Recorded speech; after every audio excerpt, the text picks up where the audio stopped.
everyone আজি যেহেতু বাবুৰ জন্মদিন সেই উপলক্ষে আমি মন্দিৰত গৈ আছো বিজনী লক্ষ্মী মন্দিৰত আৰু আপোনালোকক দেখুৱাই থাকিম চাই থাকিব আৰু সকলোৱে বাবুক আশীৰ্বাদ কৰিব দেই এইফালে চিত্ৰা আৰু মই আহিছো চাকি বিচাৰি পালো দে কিবা কৰি গৈ আছো এতিয়া মন্দিৰত এইটো মন্দিৰ গৈ আছো এইফালে এয়া মন্দিৰ আহি পালো নহয় বৃহস্পতিবাৰ বোধ হয় সেইকাৰণে নেকি পূজা ভালে হ'ল দে আজিৰ দিনটো ভালে এইফালে এইখিনি দমকল আছে ভৰি হাত মুখ ধুবৰ বাবে ইয়াত আমি ভৰি হাত ধুই যাম এইফালে এইফালে আজি কিবা হৈ আছে ভাগৱত পাঠ নেকি ভিতৰত গ'লেহে গম পাম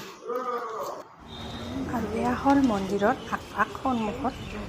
ধূপ চাকি দিয়াত ধুনীয়াকৈ ব্যৱস্থা কৰি দিছে ইয়াতে আমি চাকি ধূপ জ্বলাই দিলোঁ আৰু তাৰপিছতহে আমি ভিতৰত গৈ বাবুৰ নামত জন্মদিন উপলক্ষে পূজাখন দি দিম আৰু এয়া যে আপোনালোকে শুনা পাইছে এয়া প্ৰত্যেক বৃহস্পতিবাৰে ইয়াতে ভাগৱত পাঠ হয়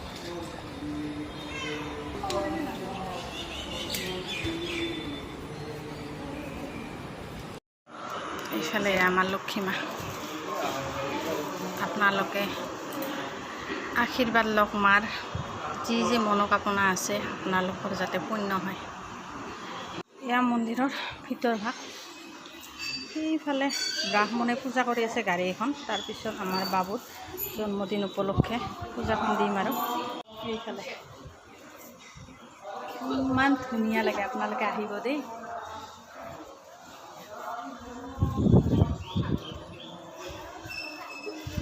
আৰু এইফালে চিত্ৰা ভিডিঅ' কৰি আছে বোধহয় নেকি নাই এইফালে এই দুজনী কি কৰি আছে ফটো মাৰি আছে এই যে ফটো চলি আছে এতিয়া আমাৰ পূজা দিয়া হৈ গ'ল আৰু এয়া আমি মন্দিৰত প্ৰদক্ষিণ কৰি আছোঁ 3বাৰ এইখন নতুন গেটখন জলদি সোমাব লাগে দেখুৱাই আছোঁ ৰ'ব এইখন নতুন গেটখন এই পিনেদি থানাখন আহি এইখন গেটখন এইফালে দিও খুব ধুনীয়া লাগিছে